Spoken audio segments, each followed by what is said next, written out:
Politique sur Europe 1. Bonjour Nicolas Bétou. Bonjour Dimitri. Directeur du journal L'Opinion. C'est ce soir à minuit qu'entre en vigueur la réforme de l'assurance chômage. Voilà, et ce sera un moment important du quinquennat Macron. L'idée maîtresse de cette réforme, c'est de différencier davantage ce que touche un salarié et ce que reçoit un chômeur. Objectif, évidemment, inciter plus clairement qu'aujourd'hui un demandeur d'emploi à reprendre un boulot. La France compte 1 200 000 emplois non pourvus. La faute à notre lancinant problème de formation, bien sûr, c'est un peu la tarte à la crème, et ce déficit ne peut pas se résoudre autrement que lentement. La faute aussi au trop faible différentiel entre revenus du travail et revenus de l'assistance, en l'occurrence l'assurance chômage. Il y a même des cas, pas si rares que ça, où un salarié peut toucher plus s'il reste à Pôle emploi que s'il prend un job. C'est ubuesque. Alors ces aberrations devraient cesser et les indemnités chômage seront dorénavant calculées sur des bases plus strictes. Avec le problème aussi de la permittance qui fait qu'en alternant chômage et petits contrats, on gagne parfois plus que des salariés à plein temps.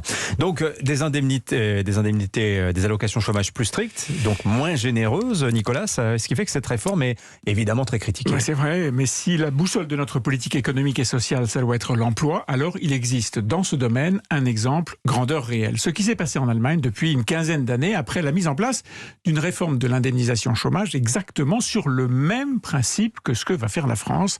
Résultat, une baisse spectaculaire du nombre des sans-emploi. Alors il n'empêche, vous avez raison, les syndicats ont depuis le début été très hostiles à cette réforme. Et je dis depuis le début parce que c'est une longue histoire que cette affaire d'assurance chômage. À deux doigts d'entrer en vigueur au moment du premier confinement, début 2020, elle avait été suspendue, c'était pas le moment, avec une économie à l'arrêt, de fragiliser les chômeurs. Le gouvernement avait ensuite repris le dossier au printemps dernier, mais les juges, en sortant une fois de plus totalement de leur rôle, avaient à leur tour suspendu le texte sous prétexte que la situation de l'emploi post-Covid restait fragile et qu'il ne fallait pas rajouter du stress aux chômeurs. Le gouvernement s'était d'ailleurs montré ulcéré par ce drôle de comportement politique de la part des juges. Et revoilà donc notre réforme ce soir à minuit. Voilà, c'était la fameuse clause de retour à meilleure fortune. Eh bien, nous y voilà. Alors, sauf que les syndicats promettent à peu près tous de mener de nouveaux recours contre la réforme. Oui, mais à la matinée, on est assez serein. On fait le pari que ça devrait passer sur le plan juridique. Alors, reste bien sûr la grogne des syndicats. Et ce sera un des mots d'ordre de la journée de mobilisation sociale que la CGT et FO ont programmé pour le 5 octobre prochain. Mais là non plus, le sujet ne trouble pas outre mesure. En fait, tout se passe comme si la réforme était déjà entrée dans les esprits. Autant celle des retraites inquiète toujours, même si la plupart des Français a conscience qu'elle devra être faite, autant le nouveau calcul des indemnisations chômage ne fera pas bouger les foules.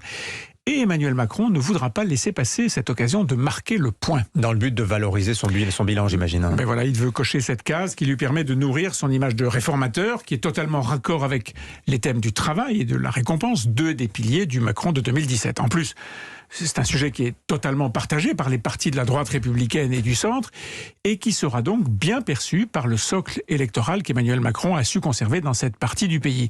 Et puis rendez-vous compte, par les temps qui courent, une réforme qui ne coûte pas d'argent public, mais qui permet au contraire d'en économiser, ce serait vraiment bête de s'en priver. Nicolas Bétou, le directeur du journal L'Opinion, à la une de votre journal ce matin. Macron et Zemmour, destin lié.